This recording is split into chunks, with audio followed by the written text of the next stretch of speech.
नमस्कार दोस्तों। आज हम पढ़ेंगे भारतीय संवैधानिक विकास का नेक्स्ट पार्ट। पिछली वीडियो में हमने पढ़ा था कि भारतीय संविधान का जो संवैधानिक विकास का पहला चरण था उसमें जो है 1773 का रेगुलेटिंग एक्ट था, जिसमें हमने पढ़ा था कि ब्रिटिश संसद द्वारा जो है पारित पहला नियम था। बंगाल के अधीन मद्रास व बम्बई जो प्रेसिडेंसी थी उसको क्या कर दिया था ये कर दिया गया। और बंगाल के गवर्नर यानी पहले क्या होते थे गवर्नर, तो उस गवर्नर को जो है क्योंकि बम्बई एवं मद्रास प्रेसिडेंसी को बंगाल में मर्ज कर दिया गया था, यानी उसमें मिला दिया गया था, तो इसलिए जो है जो पहले गवर्नर नियुक्त होते थे, क्योंकि जो पहले बंगाल के गवर्नर थे वो लॉर्ड क्लाइव थे, तो जब इसको मर्ज किया गया तो उसमें क्या किया गया कि एक गवर्नर जनरल पद का सृजन किया गया। तो 1773 के रेगुलेटिंग एक्ट के माध्यम से जो पहले गवर्नर बने थे बंगाल के वो थे लॉर्ड वारेन हेस्टिंग। और हमने जो 1784 का पिट्स इंडिया एक्ट पढ़ा था, जिसमें क्या था बोर्ड ऑफ कंट्रोल और बोर्ड ऑफ डायरेक्टर की स्थापना की गई थी। और इसमें और कुछ पढ़े थे, तो अब उसको छोड़कर वो हमारा पिछला वीडियो देख लीजिएगा। और हम आगे पढ़ेंगे 1813 का चार्टर एक्ट। तो 1813 का जो चार्टर एक्ट था, इस एक्ट के द्वारा क्या किया गया, जो ब्रिटेन की जो व्यापारिक कंपनी थी उसको जो व्यापारिक एकाधिकार मिला हुआ था कि हाँ वो ही उस समय संपूर्ण लगभग ब्रिटिश भारत जो था उस समय का, यानी जहां पर ब्रिटिश कंपनी छाई हुई थी उसको व्यापारिक एकाधिकार मिला हुआ था, केवल वो ही उस क्षेत्र एरिया में व्यापार कर सकते थे। तो इस एक्ट के द्वारा क्या किया गया कि जो कंपनी का जो व्यापारिक एकाधिकार था उसको क्या किया गया, समाप्त कर दिया गया।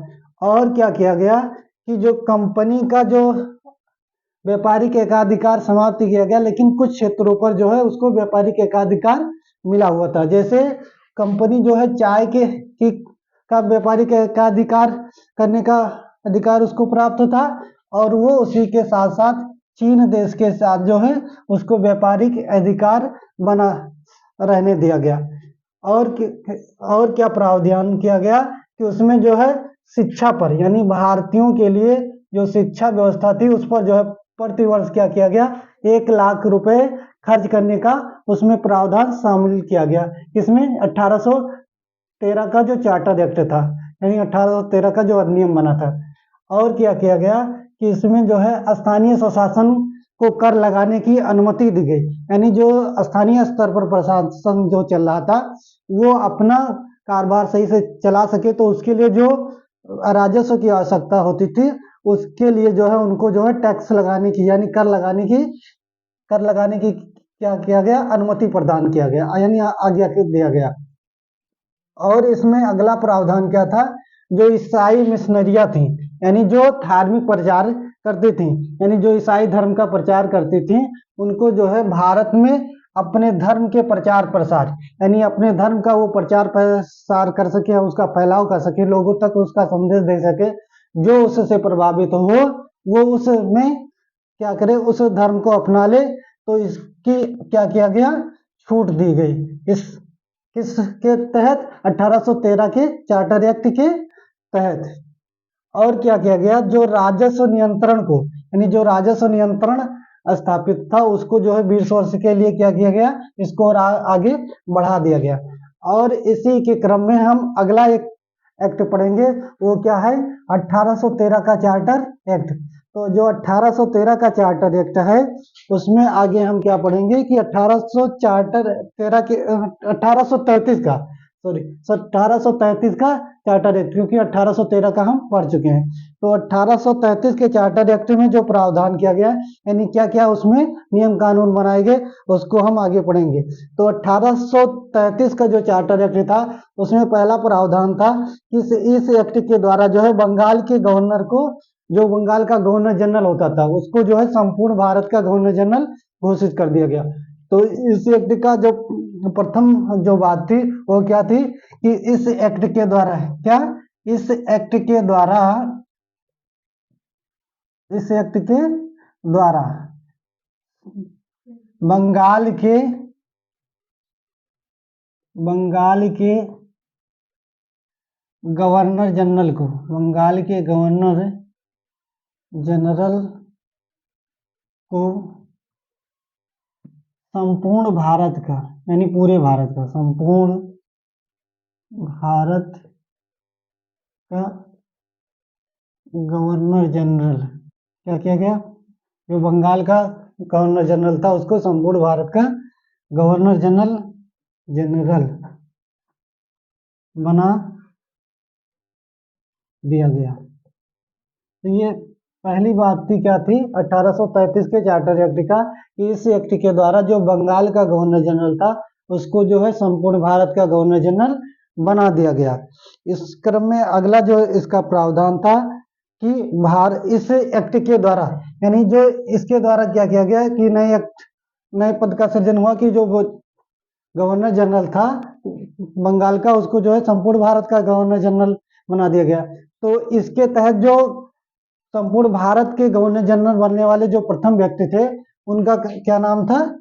उनका नाम था Lord William Bentinck. Lord William Bentinck, Lord William Lord William Bentinck. ठीक, तो 1833 के एक्ट के द्वारा जो बंगाल के गवर्नर जनरल को संपूर्ण भारत का गवर्नर जनरल बनाया गया। तो उसमें जो संपूर्ण भारत का गवर्नर जनरल बनने वाला जो प्रथम व्यक्ति था वो कौन था? Lord William Bentinck. ये क्या थे? प्रथम गवर्नर जनरल थे जो संपूर्ण भारत पर शासन किए। और इसमें अगला प्रावधान था कि कंपनी के जो व्यापारिक गतिविधि थी उसको क्या किया गया? समाप्त कर दिया गया। यानी जो कंपनी जो व्यापारिक गतिविधि कर रहे थे उसको क्या किया गया? खत्म कर दिया गया।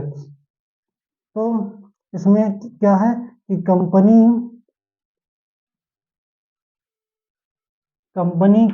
के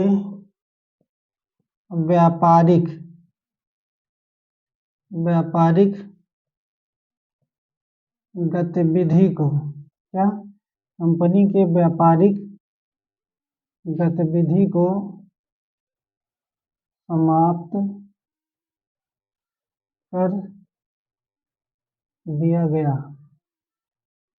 कंपनी के व्यापारिक गतिविधि को समाप्त कर दिया गया। इसी क्रम में जो इसमें और आगे प्रावधान था कि व्यापारिक गतिविधि को समाप्त किया गया और इसे क्या किया गया? और इसे समाप्त करते हुए क्या किया गया? शुद्ध प्रशासनिक निकाय बना दिया गया। यानी जो कंपनी के व्यापारिक गतिविधि थी तो कंपनी को क्या किया गया? प्रशासनिक निकाय बना दिया गया और इसे प्रशासनिक निकाय बना दिया गया। क्या बना दिया गया? प्रशासनिक निकाय बना दिया गया। ठीक, तो यहाँ पर क्या किया गया कि जो कंपनी की व्यापारिक गतिविधि थी, यानी वो व्यापार ना करके अब क्या करेगी? जैसे पहले क्या करती थी कंपनी? व्यापार भी करती थी और क्या करती थी? प्रशासन का कार्य भी करती थी। तो इसमें जब उसकी व्यापारिक गतिविधि को समाप्त कर दिया गया तो क्या हुआ? ये सीधा इसको प्रशासनिक निकाय बना दिया गया। यानी ये अब प्रशासन चलाने का कार्य करते थे। और इसमें आगे क्या बात है कि जो गवर्नर जनरल होते थे, क्योंकि अब उनका जो है कार्य क्षेत्र का दायरा क्या हो चुका था? बढ़ चुका था, क्योंकि पहले वो बंगाल के अंतर्गत थे जिसमें जो है मुंबई और मद्रास प्रेसिडेंसी को शामिल किया गया था। लेकिन अब इसका जो है प्रशासनिक क्षेत्र जो है धीरे धीरे बढ़ रहा था। तो इसलिए जो है जब नए उसमें जो भारत का जो गवर्नर जनरल था तो उसकी सहायता के लिए एक नए पद का सृजन किया गया। ठीक, तो गवर्नर जनरल की परिषद होती थी, यानी जो गवर्नर जनरल की परिषद, गवर्नर जनरल की परिषद, जो गवर्नर जनरल की परिषद होती थी उस गवर्नर जनरल की परिषद में एक विधि सदस्य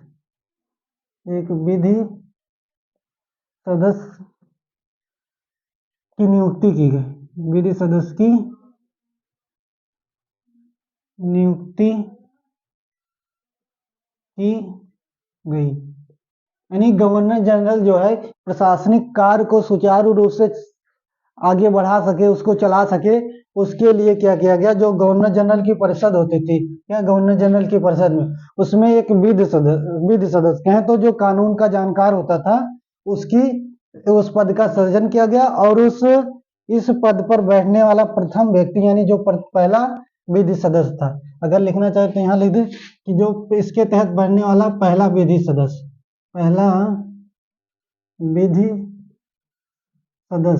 तो जो पहला विधि सदस्य था वो कौन था? Lord Macaulay. और यही आगे चलकर क्या होता है, गवर्नर जनरल के पद पर बैठता है और जो है अंग्रेजी शिक्षा के प्रसार को बढ़ावा देता है। और इसकी जो महत्वपूर्ण बात एक थी, जो भारत में फैली हुई दास प्रथा थी, ठीक, जो यहाँ पर जो है कहें तो बंधुआ मजदूर जिनको मजदूरी भी नहीं दी जाती थी, जबरन उनसे जो है परिश्रम का कार्य लिया जाता था, उनसे जो है जबरन जो है कार्य करवाया जाता था और बदले में कोई मजदूरी नहीं दी जाती थी, जिन्हें क्या कहा जाता था? दास।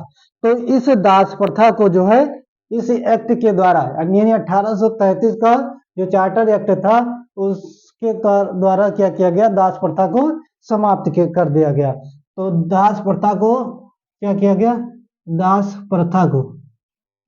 प्रथा को गैर कानूनी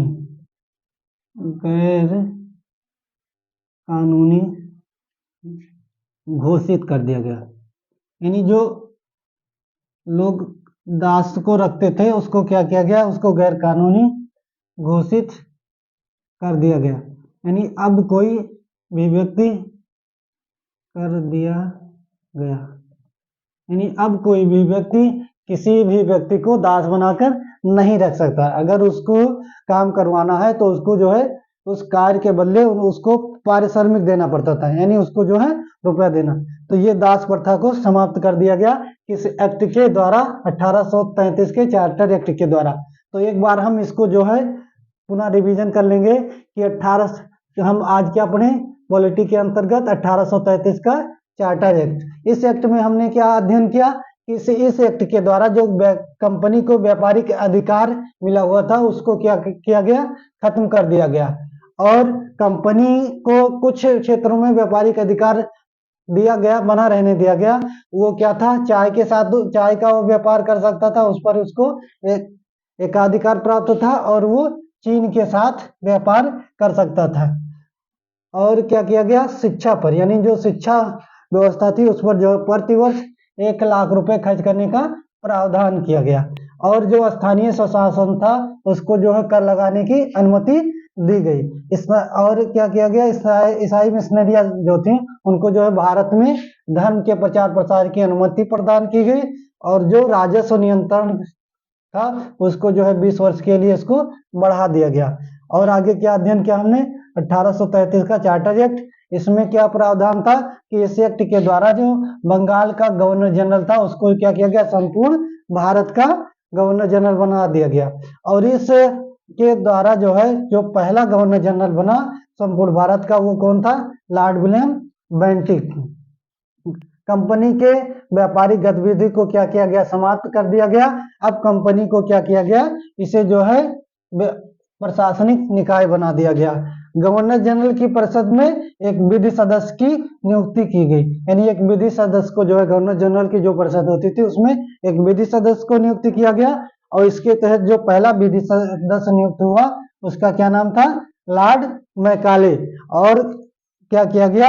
जो दास प्रथा थी भारत में उसको जो है इस एक्ट के तहत जो है गैर कानूनी घोषित कर दिया गया, तो दास प्रथा को समाप्त कर दिया गया। इस वीडियो में हमने 2 एक्ट को पढ़ा, एक 1813 का चार्टर एक्ट और 1833 का चार्टर एक्ट। और इसी तरह जो है आगे भी पढ़ते रहेंगे। इस वीडियो में बस इतना ही। देखते रहिए हमारे इस YouTube चैनल स्टडी विद 156 3 को। अब मिलेंगे नेक्स्ट वीडियो में। जय हिंद।